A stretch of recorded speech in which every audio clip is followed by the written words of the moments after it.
The ink was still wet on the divorce papers when Brandon laughed, tossing a black Amex card onto the mahogany table. "Take it, Audrey. It's enough to rent a studio apartment in Queens for a month. Consider it severance pay for a wasted 2-year marriage." His mistress Jessica giggled from the corner, already mentally redecorating his penthouse. They thought Audrey was a broke orphan with nowhere to go. They thought she was trembling with fear. But they didn't see the man in the charcoal suit sitting silently in the back of the boardroom. They didn't know that the man was Harrison Caldwell, the owner of the very skyscraper they were sitting in, and Audrey's father. And they certainly didn't know that signing those papers just cost Brandon his entire future. The conference room at Halloway & Associates smelled of expensive leather stale coffee and the impending destruction of a marriage. It was located on the 45th floor of a skyscraper in Midtown Manhattan, offering a panoramic view of a gray, rainy New York City. Audrey sat on one side of the long, polished mahogany table. Her hands were folded neatly in her lap. She wore a simple beige cardigan that had seen better days and no jewelry, not even the wedding band she had taken off 3 days ago. Opposite her sat Brandon. He looked every inch the rising tech mogul he claimed to be. His suit was a custom navy blue cut from Italian wool. His watch was a Patek Philippe that cost more than most people's cars, and his smile was sharp enough to cut glass. "Let's make this simple, Audrey," Brandon said, sliding the thick stack of documents toward her. The paper made a dry, rasping sound against the wood. "I'm tired. You're tired. We both know this marriage was a miscalculation." "A miscalculation," Audrey repeated softly. Her voice was steady, though her eyes were fixed on the word dissolution, printed in bold at the top of the page. "Don't play the victim." Brandon sighed, leaning back in his ergonomic chair. "Look, when we met, you were waiting tables at Le Cuckoo. I thought I was rescuing you. I thought you'd be grateful to be the wife of the CEO of Nexus Stream. But let's be honest, you were never cut out for this world. You don't know how to dress for galas. You don't know how to talk to investors. You're just—" He waved his hand vaguely, searching for a polite word and failing to find one. "Boring," a voice chimed in from the corner of the room. Audrey didn't flinch. She knew Jessica was there. Jessica Brandon's executive assistant was currently perched on the windowsill, scrolling through her phone. She was 22, blonde, and wearing a dress that was entirely inappropriate for a legal proceeding. "She's just boring, Brandon," Jessica said, not looking up from her screen. "And she cooks weird food. Who makes pot roast for a VP of marketing? It's embarrassing." Brandon chuckled. "Right. The point is, Audrey, my company is about to go public. The IPO is next month. My lawyers and my PR team suggest that a clean break is better now than later. Single looks better than married to a nobody when I'm ringing the opening bell at the NYSE. Audrey looked up at him. "So that's it. 2 years of marriage, and I'm a liability to your stock price. It's business, Audrey. Don't make it emotional." Brandon tapped the papers. "Here's the deal. The prenup says you get nothing because you came in with nothing. But because I'm a generous guy." He reached into his pocket and pulled out a black credit card. He tossed it onto the table. It spun and landed near her hand. "There's $10,000 on that. Enough to get a deposit on a place in, I don't know, New Jersey, Queens, somewhere cheap. And I'll let you keep the Honda." The lawyer sitting next to Brandon, a sweating man named Mr. Gables, cleared his throat. "Mr. Cross, technically the Honda is leased under the company now. Let her keep the damn Honda, Gables," Brandon snapped. "I'm feeling charitable." He looked back at Audrey with a smirk. "See, I'm a good guy. Now sign the papers. I have a lunch reservation at Per Se at 1. Audrey looked at the papers. Then she looked at the credit card. $10,000. 2 years ago, she had met Brandon when he was just starting Nexus Stream. He was stressed, barely making payroll and eating takeout at the diner she worked at for fun to clear her head from her studies.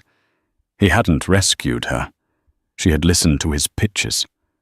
She had organized his chaotic schedule before he could afford Jessica. She had even used her own savings money, she claimed was an inheritance from a grandmother, to cover the rent on their first office space when his investors pulled out. He had forgotten all of that. "You really think I'm after your money, Brandon?" Audrey asked quietly. "Everyone wants money, Audrey. Especially people like you who don't have any." Brandon scoffed. "Just sign. Stop dragging this out. Unless you're waiting for a miracle." Audrey took a breath. She reached into her bag. Brandon flinched, perhaps expecting a weapon or a lawsuit. Instead, she pulled out a cheap plastic ballpoint pen. "I don't want your money, Brandon," she said, "and I don't want the Honda." "Suit yourself." Brandon laughed. "More for me. Just sign the line." Audrey uncapped the pen. She didn't look angry. She didn't look sad. She looked relieved. As the tip of the pen touched the paper, the heavy oak door at the back of the conference room creaked open. The room fell silent as the door opened. Usually in a high-stakes divorce meeting at Halloway and Associates, interruptions were forbidden. Mr. Gables, the lawyer, immediately stood up, his face flushing red. "Excuse me," Gables barked. "This is a private mediation. You cannot just walk in here." A man stepped into the room. He was older, perhaps in his early 60s, with silver hair swept back impeccably. He wore a charcoal three-piece suit that didn't scream money. It whispered it. It was the kind of tailoring where no label was visible, because the tailor knew the client's name was the only brand that mattered. He walked with a cane, not out of necessity, but as an accessory of authority. He didn't say a word. He simply walked to the far end of the room, pulled out a chair in the shadows, away from the main table, and sat down. "Who is this?" Brandon demanded, spinning his chair around. "Security, Gables, call security." The old man rested his hands on the top of his cane and looked at Audrey. His eyes were a piercing, icy blue, identical to hers. "I am an observer," the man said. His voice was deep, gravelly, and carried an accent that sounded like old New York money mixed with European boarding schools. "Please, continue. Do not mind me." "An observer?" Jessica scoffed, hopping off the windowsill. "What is this, a spectator sport? Get out, old man. Brandon, make him leave. He smells like mothballs." Brandon stood up, adjusting his cuffs aggressively. "Look, whoever you are, get out. I'm Brandon Cross, CEO of Nexus Stream. I rent this entire floor for my legal counsel. You are trespassing." The old man didn't blink. He reached into his breast pocket, pulled out a pair of spectacles, and put them on. "You rent the legal services, Mr. Cross. You do not own the building. As I understand it, the building belongs to Caldwell Holdings." Brandon paused. "So what are you, the janitor, checking the lights?" "Something like that," the man said dryly. "I was told there was a dispute regarding assets. I enjoy watching how the up-and-coming generation handles business." Mr. Gables, the lawyer, suddenly went very pale. He squinted at the man in the back. He looked at the silver hair, the specific cut of the lapel, the gold signet ring on the pinky finger. "Mr. Cross," Gables hissed under his breath. "Sit down." "What?" Brandon snapped.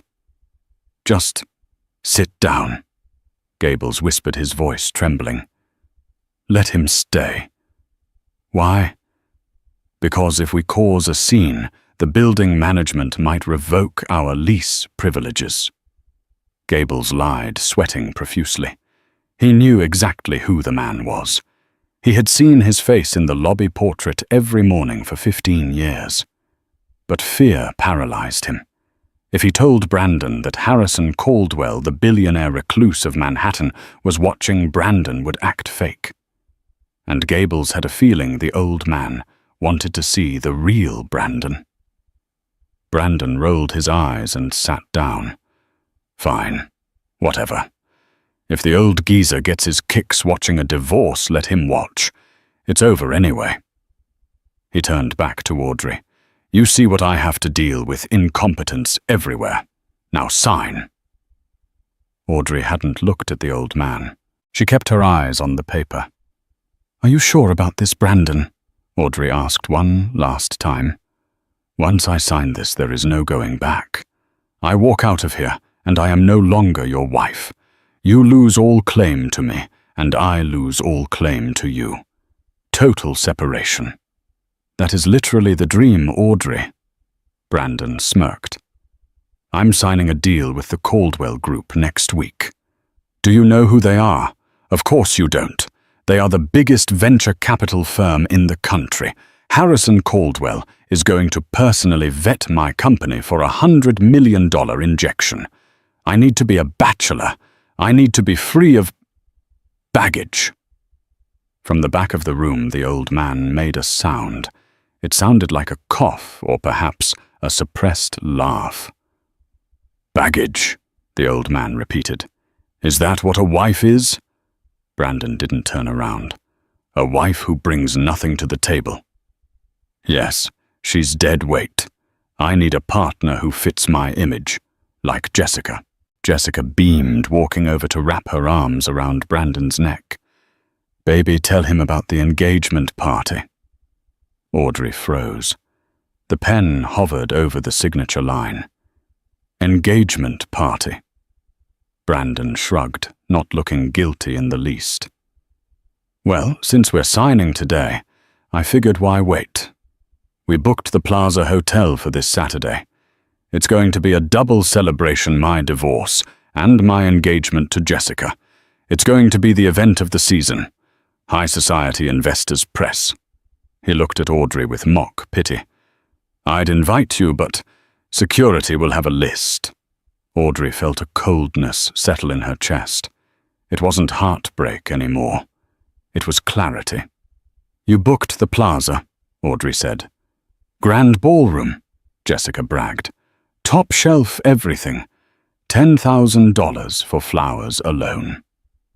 Interesting, Audrey murmured. She looked past Brandon, past Jessica, and her eyes met the old man's eyes in the back of the room. The old man gave her a barely perceptible nod. It was a signal. Permission granted. Audrey pressed the pen to the paper. She signed her name in a fluid, elegant script. Audrey Caldwell Cross. Then she flipped to the next page. Audrey Caldwell Cross. And the final page, oh, she capped the pen. Done, she whispered. She pushed the papers across the table to Brandon. Finally. Brandon grabbed them, checking the signatures. God, that was painful. Gables, file these immediately. I want the decree absolute by Friday. He stood up, buttoning his jacket. He grabbed Jessica's hand. Come on, babe. Let's go celebrate. I need a drink. He looked at Audrey one last time. She was still sitting there, hands folded. You can keep the pen, Brandon said magnanimously. And don't forget your trash credit card. He and Jessica turned to leave. They walked past the old man in the back. Brandon paused. Hey, old-timer. Show's over. You can go back to plunging toilets or whatever you do. The old man didn't move. He just smiled, a cold, shark-like smile. The show, the old man said, has only just begun, Mr. Cross. Brandon frowned, confused for a second. but then shook his head and stormed out of the room, Jessica's heels clicking loudly behind him. The door slammed shut. The room was quiet. Mr. Gables, the lawyer, was trembling so hard his glasses slid down his nose. He stood up and bowed deeply to the man in the back. "Mr. Caldwell," Gables stammered. I had no idea." Harrison Caldwell ignored the lawyer. He stood up, leaning on his cane, and walked toward the table where Audrey sat. Audrey didn't stand up. She just looked down at her hands. Harrison reached the table. He looked at the signed divorce papers, then at the black credit card Brandon had thrown, and finally at the young woman. "He called you baggage," Harrison said softly. Audrey looked up, tears finally welling in her eyes, though she refused to let them fall. "Hi, Daddy."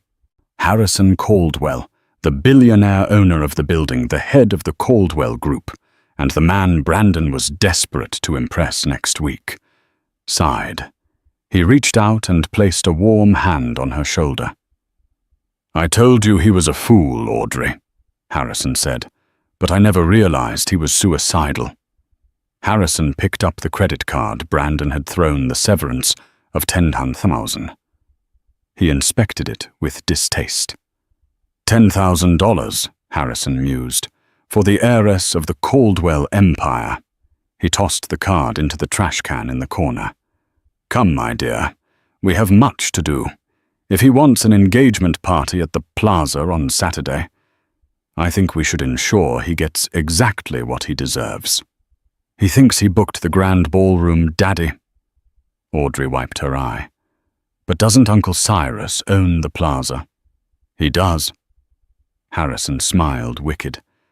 "And I think it's time Brandon learns that in this city you don't bite the hand that feeds you, especially when that hand is holding your entire mortgage."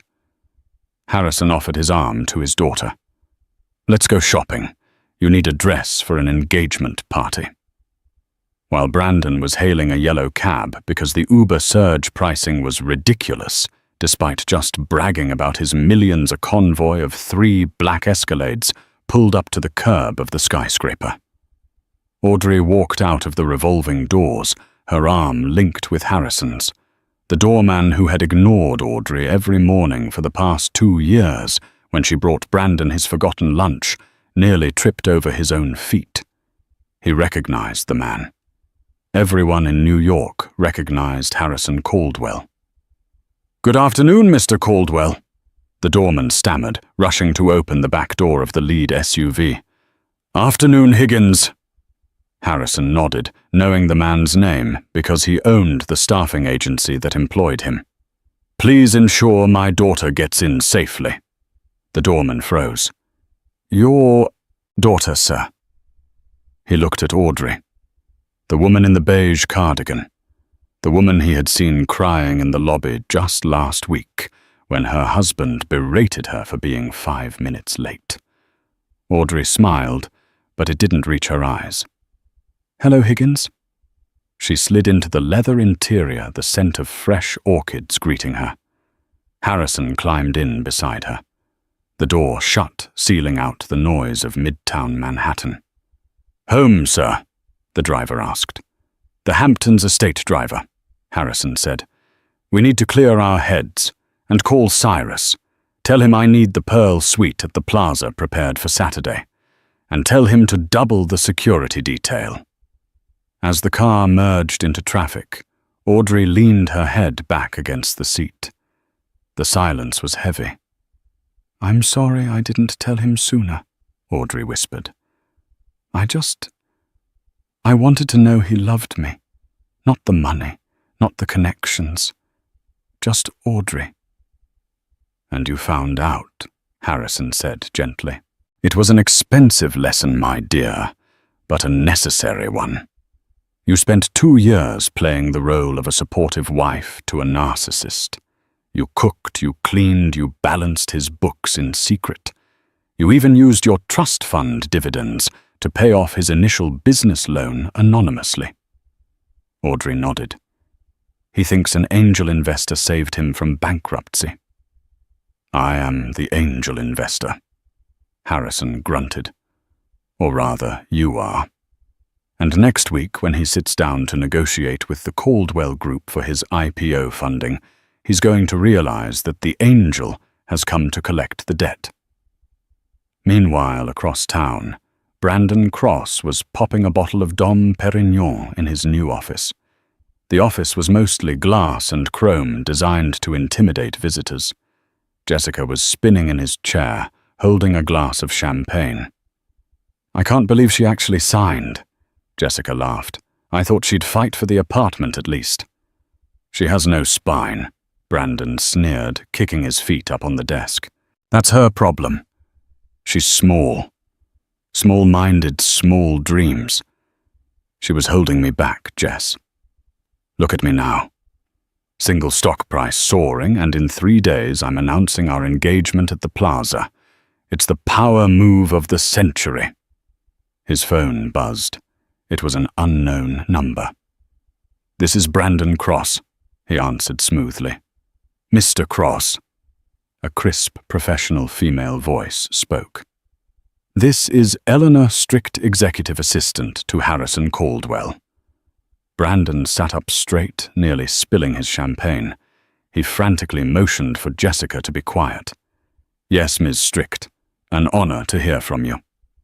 Mr. Caldwell has reviewed your preliminary proposal for Nexus Stream, the woman said. He is intrigued. He would like to attend your event on Saturday at the plaza.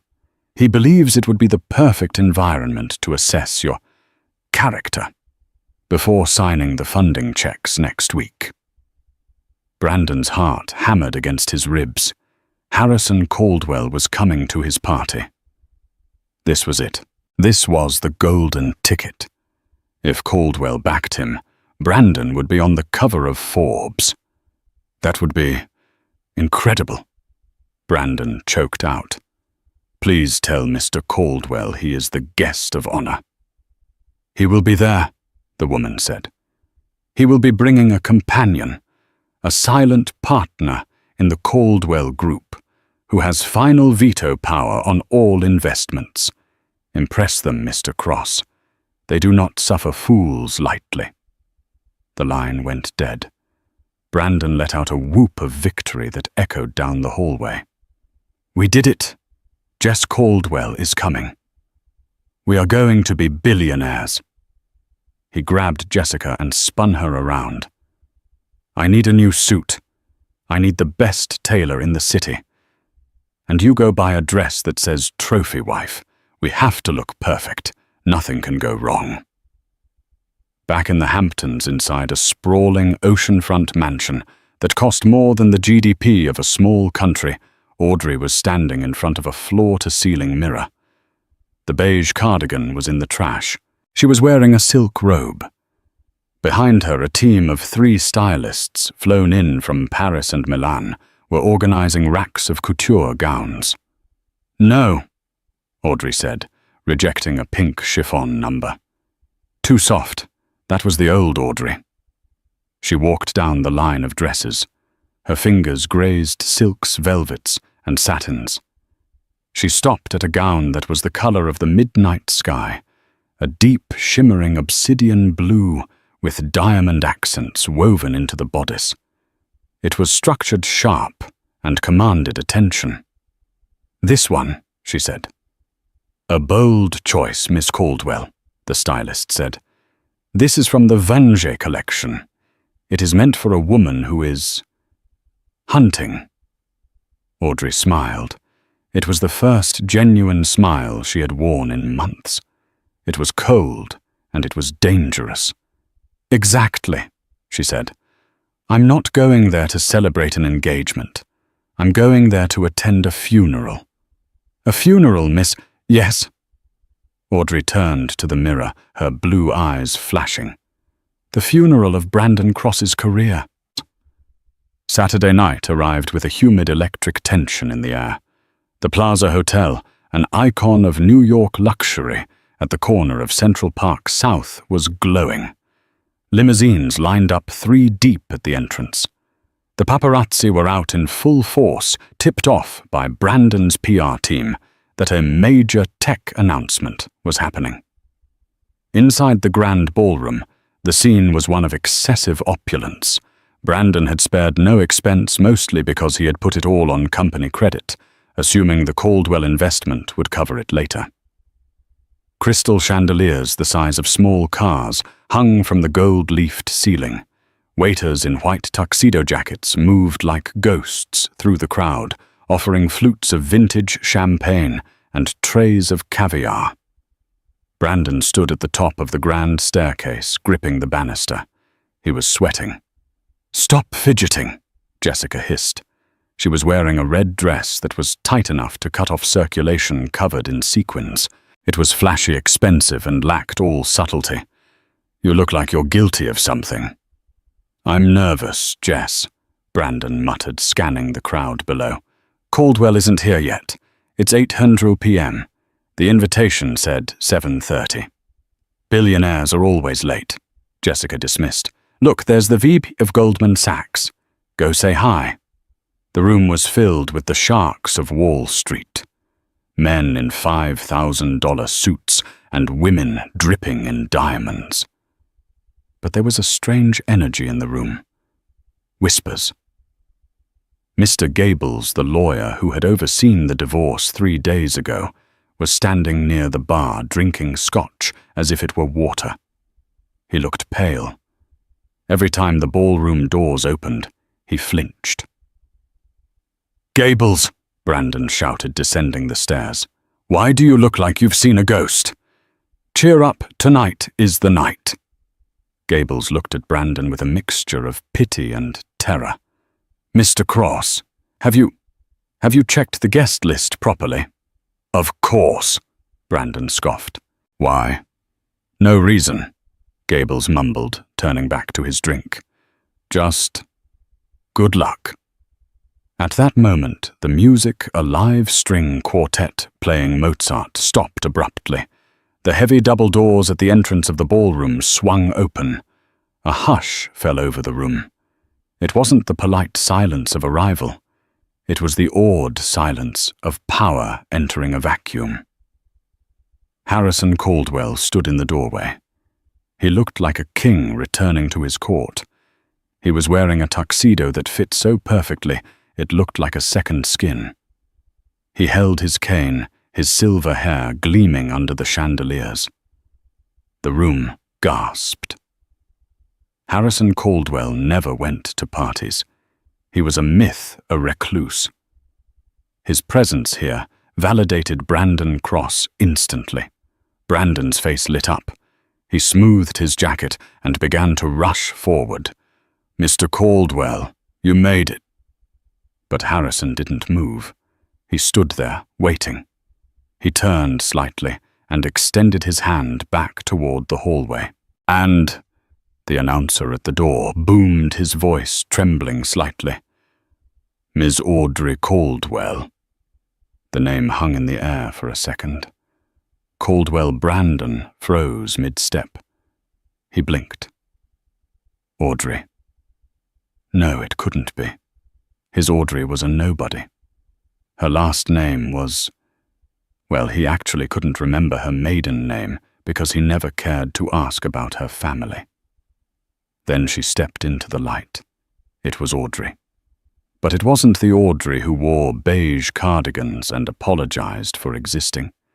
This woman was a statue of vengeance carved from ice and diamonds. The midnight blue dress hugged her curves, the slit running up the leg revealing heels that looked sharp enough to kill. Her hair, usually tied in a messy bun, was cascaded in polished waves over her shoulders. Around her neck sat a sapphire necklace that was famously owned by the Russian Romanov family, a piece of jewelry worth more than Brandon's entire company. She took her father's arm. She lifted her chin. Her eyes swept the room, dismissing the hundreds of guests until they locked onto Brandon. She didn't smile. She just stared. "Oh my God," Jessica whispered, dropping her clutch. "Is that the wife?" Brandon felt the blood drain from his face. His knees buckled slightly. No, that's impossible. She's broke. I gave her $10,000. The crowd parted like the Red Sea as Harrison and Audrey walked into the room. The silence was deafening. Every eye was on them. Brandon, operating on pure adrenaline and denial, forced a smile onto his face and stepped into their path. "Mr. Caldwell." Brandon's voice cracked. He cleared his throat. "Welcome. And, Audrey, what are you doing here? Did you get a job catering?" It was a stupid thing to say, a desperate thing to say. The crowd murmured. Someone laughed nervously. Harrison Caldwell looked at Brandon with a look of pure disgust. "Mr. Cross, you seem confused." Well, yes," Brandon stammered. "This is my ex-wife. I'm not sure how she got past security, but she didn't need to get past security." Harrison interrupted, his voice booming across the silent ballroom. "She owns the security company. In fact, she owns this hotel." The glass in Brandon's hand slipped. It shattered on the marble floor. Crash. "What?" Brandon whispered. "Allow me to introduce you properly," Harrison said, placing a hand on Audrey's back.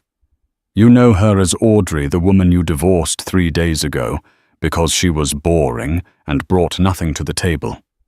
But the world knows her as Audrey Caldwell, my only daughter, the sole heir to the Caldwell fortune, and the majority shareholder of the venture capital firm you are begging for money." The room erupted. Gasps, whispers, and shocked exclamations rippled through the hundreds of guests. Phones were raised, recording the moment. Jessica took a step back, distancing herself from Brandon. Audrey took a step forward. The smell of her perfume, something expensive and rare, hit Brandon. "Hello, Brandon," she said. Her voice was smooth, confident, unrecognizable from the soft murmur he was used to. "You wanted a partner who fit your image. Remember, someone with connections, someone with money." She gestured to the opulent ballroom, the confused investors, the terrified lawyer. "Well, here I am," she said, "but I'm afraid my appearance fee is a little higher than $10,000. Brandon's mouth opened and closed like a fish. "Audrey, wait. Baby, I didn't know. You never told me. You never asked," she replied coldly. "You were too busy talking about yourself." "But the prenup." Brandon grasped at straws. "We signed a prenup. You get nothing." Mr. Gables, the lawyer, stepped forward from the crowd, looking like he wanted to die. "Actually, Mr. Cross." "Shut up, Gables," Brandon snapped. "No, let him speak," Audrey said. Gables wiped sweat from his forehead. "Mr. Cross, the prenup stated that both parties leave with what they brought into the marriage. Since Miss Caldwell brought in, well, billions in assets held in offshore trusts, and you brought in debt, the separation of assets is quite clear. Furthermore," Harrison interjected, enjoying the moment, "since you used Nexus Stream Company funds to lease the Honda she was driving, and since you admitted in a recorded legal proceeding that you were giving it to her, that constitutes a transfer of company assets. And since you just admitted to fraud by hosting a private party on company dime." Harrison leaned in close to Brandon. "I don't think we will be investing in Nexus Stream, Mr. Cross. In fact, I think my daughter, who sits on the board of the bank that holds your business loans, might be calling in your debts. Tonight." Brandon looked at Audrey. He looked at the woman he had discarded like trash. "Audrey," he pleaded, his voice trembling. "Please, it was a mistake. Jessica meant nothing. I was stressed. We can fix this. We can renew our vows right now. Look, everyone is here. Audrey looked at him. For a second, Brandon thought he saw pity. Then she laughed. It was a light, airy sound. Renew our vows? She asked. Brandon, I didn't come here to marry you. I came here to ruin you. She turned to the band. Play something festive, she commanded. I feel like dancing. As the music swelled, Brandon stood amidst the shattered glass of his champagne flute, watching the love of his life and the fortune he had chased for years spin away into the arms of a handsome European count who had just cut in. The trap had snapped shut, and Brandon was the rat caught in the middle. The music in the grand ballroom of the Plaza Hotel continued a lively Viennese waltz that clashed violently with the devastation unfolding in the center of the room. For Brandon Cross, the world had turned into a kaleidoscope of nightmare scenarios. 10 minutes ago, he was the king of New York. Now he was the court jester. He stood frozen as the crowd physically recoiled from him. In high society, failure is contagious, and humiliation is a terminal disease. No one wanted to be seen standing next to the man who had just divorced the Caldwell heiress for a secretary. Brandon, a voice hissed at his elbow. It was Jessica. He turned to her, desperate for an ally. Jess, listen, we need to spin this.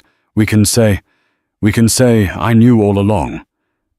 We can say it was a strategic separation for tax purposes. Jessica looked at him as if he were a cockroach on the hem of her expensive dress. She wasn't looking at his face. She was looking past him at the handsome European count spinning Audrey around the dance floor. She was looking at the diamonds on Audrey's neck. You idiot! Jessica spat. You absolute moron. What, babe, we're in this together, Brandon pleaded, reaching for her arm. She snatched her arm away. Don't touch me. You told me she was a waitress. You told me she was a nobody. You made me look like a fool in front of Harrison Caldwell. I didn't know. That's worse, Jessica shrieked, her voice rising above the music. You lived with her for 2 years and didn't know she was worth billions. You're not a CEO, Brandon. You're a blind, incompetent loser. She pulled the engagement ring off her finger, a 3-carat diamond Brandon had bought on credit just yesterday, and threw it at his chest.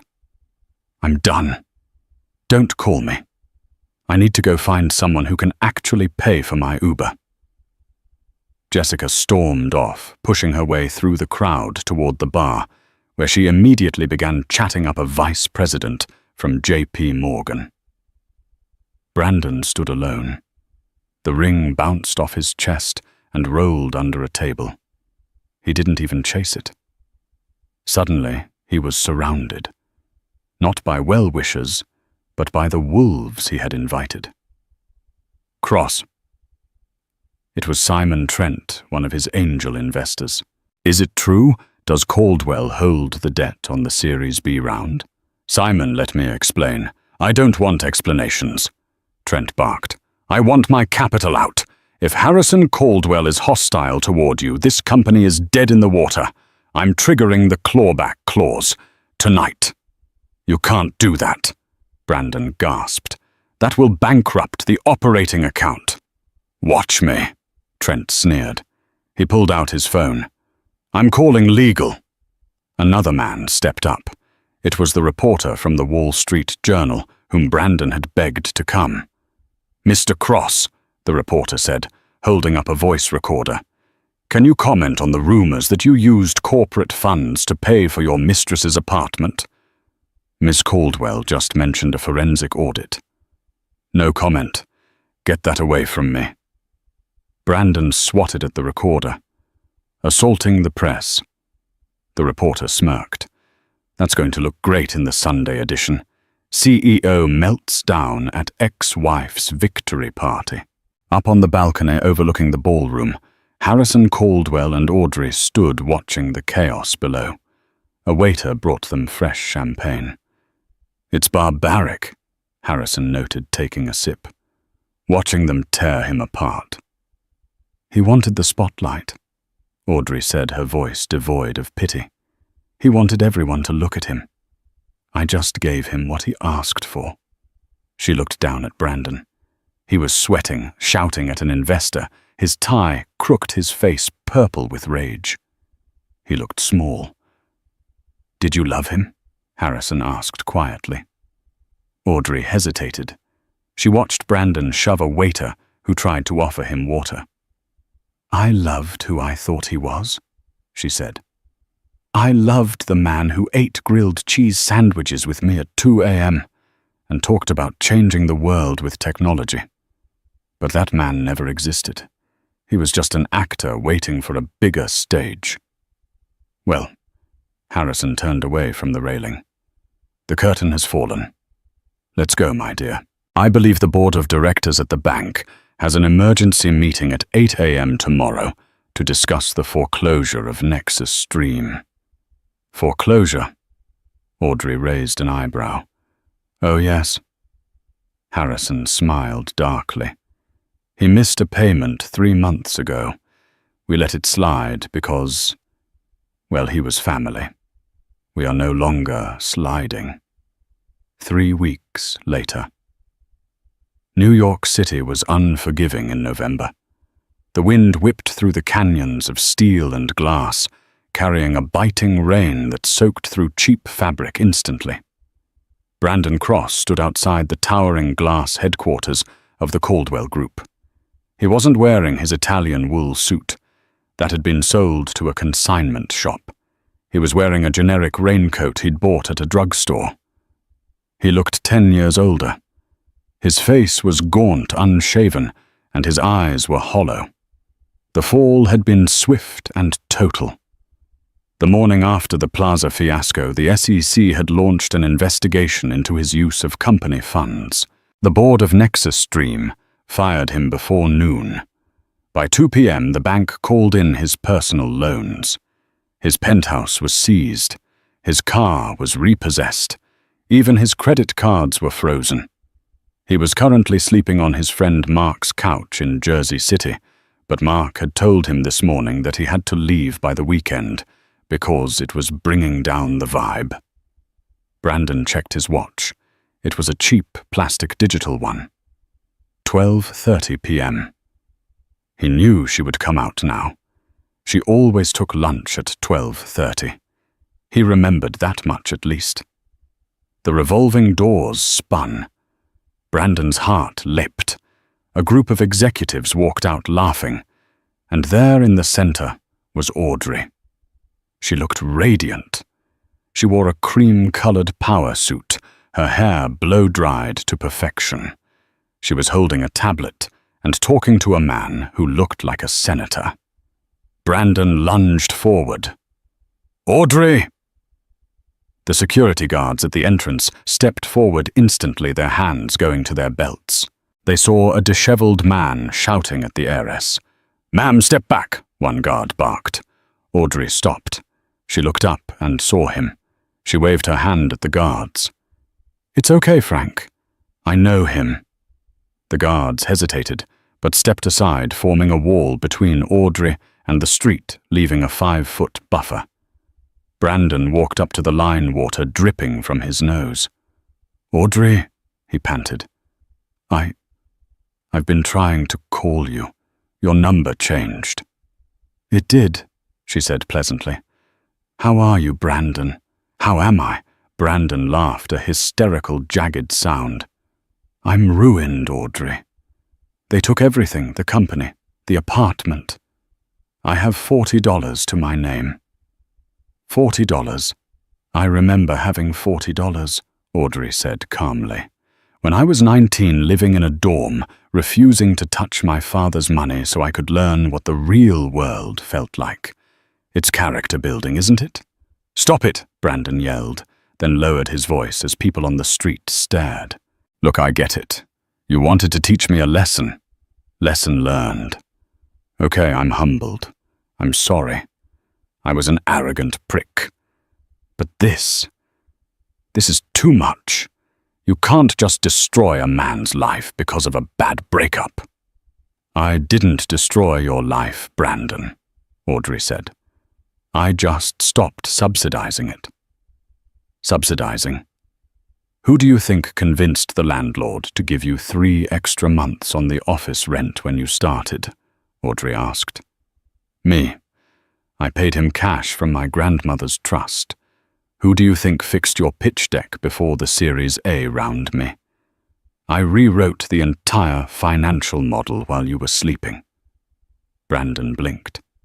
You did the model? Yes.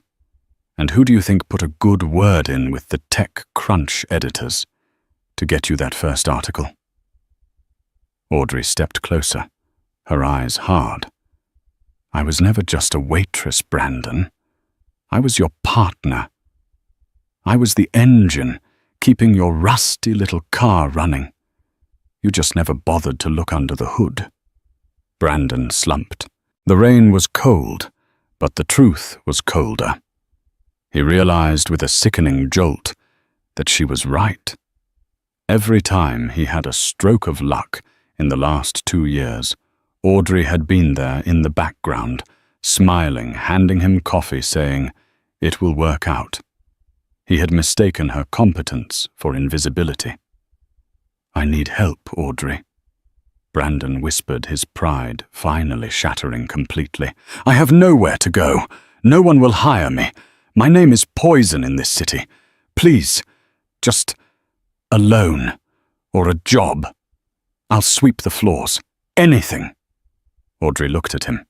She looked at the man who had thrown a credit card at her and told her to move to Queens. She opened her purse. Brandon held his breath. Was she going to give him a check? A key to an apartment?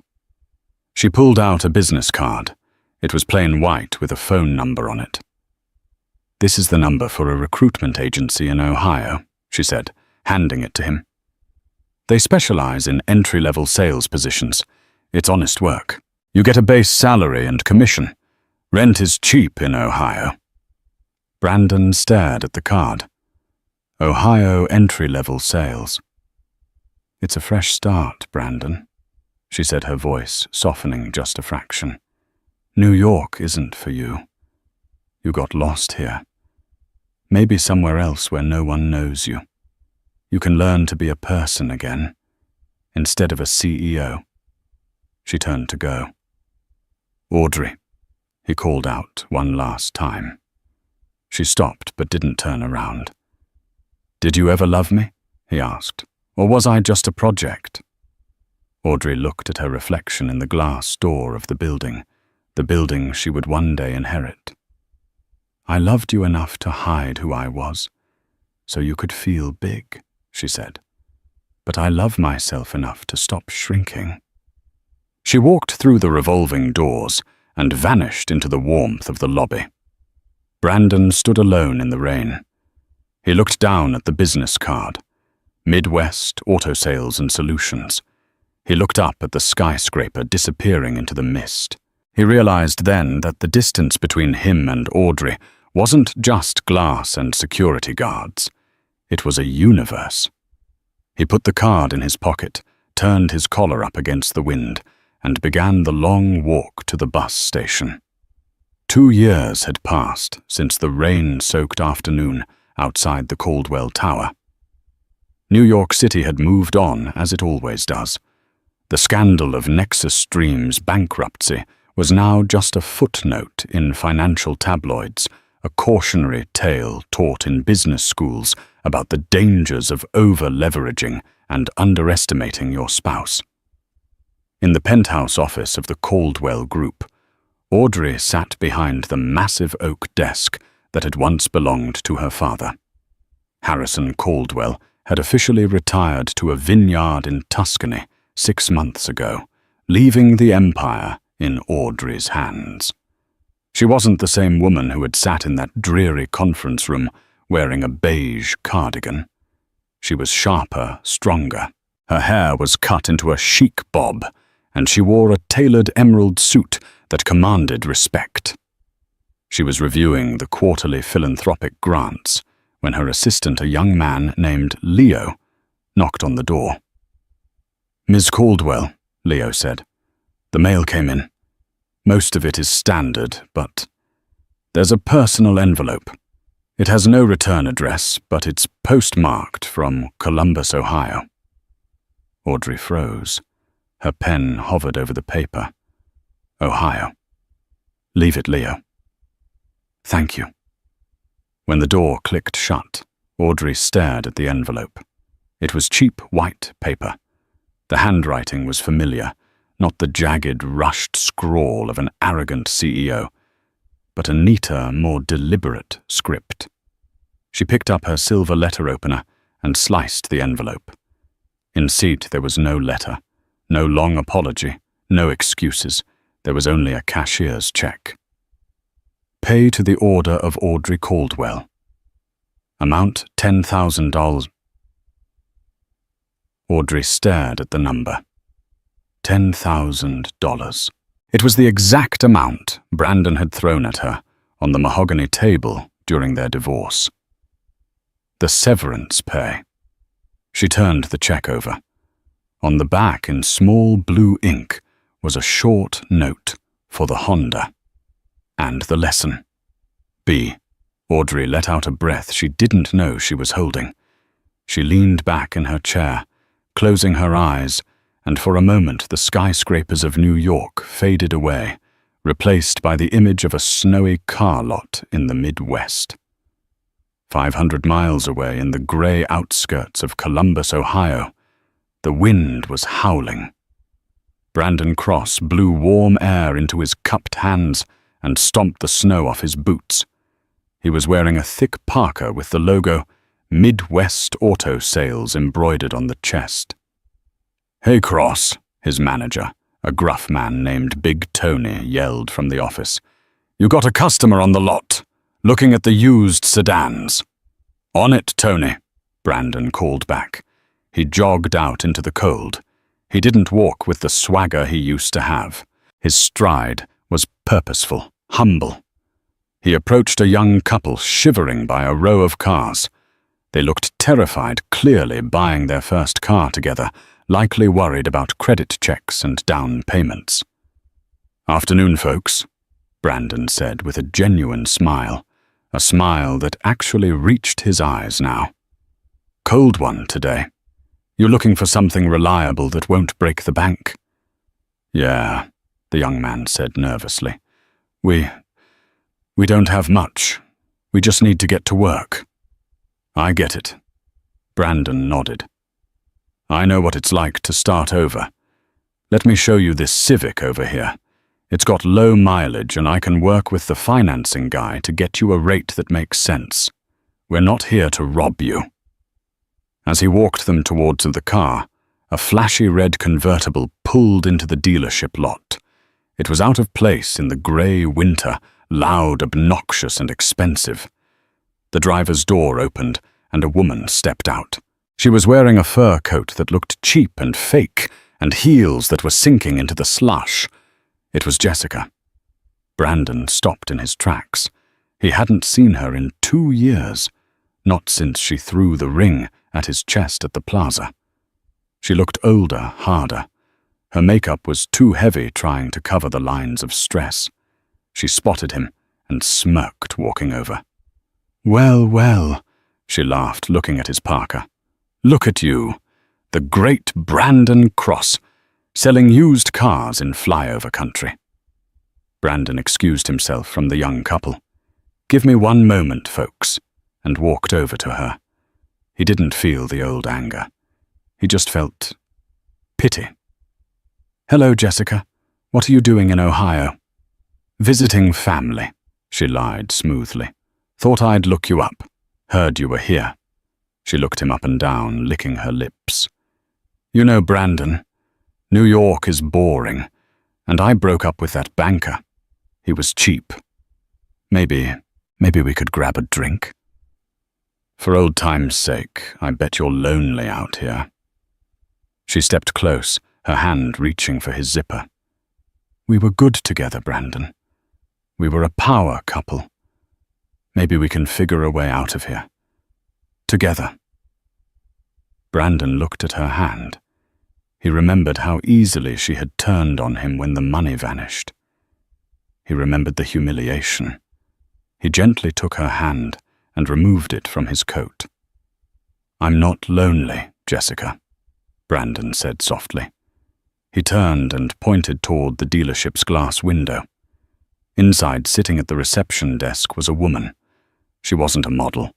She wasn't rich. She was the receptionist, Sarah. She had brown hair, a kind smile, and she was currently knitting a scarf. She looked up, saw Brandon, and waved happily. Brandon waved back. "I have everything I need right here," Brandon said to Jessica. "And I have customers waiting. People who need help, not a performance." "You're pathetic," Jessica sneered, her ego bruised. "You're a nobody." "Maybe." Brandon shrugged. "But at least I sleep at night." He turned his back on her and walked back to the young couple by the Civic. "Sorry about that," Brandon told them. "Just a ghost. Now let me show you the trunk space on this beauty." As he explained the warranty, he felt a lightness in his chest he hadn't felt in years. He had sent the check that morning. It had taken him 2 years of saving every commission, eating ramen, and living in a studio apartment to scrape together $10,000. He was broke again, but his debt was paid. Back in New York, Audrey picked up the phone. "Finance department," she said. "Yes, Ms. Caldwell. I'm sending down a check for $10,000. Deposit it into the Second Chance Scholarship Fund." "Of course. Should we list the donor name?" Audrey looked at the check one last time before dropping it into the outbox. She thought about the man she had married, the man who wanted to conquer the world, and the man who had finally learned that the world wasn't something you conquered, it was something you earned. "List the donor as anonymous," Audrey said. She stood up and walked to the floor-to-ceiling window. The sun was setting over Central Park, casting a golden glow over the city. She wasn't angry anymore. The karma had come full circle.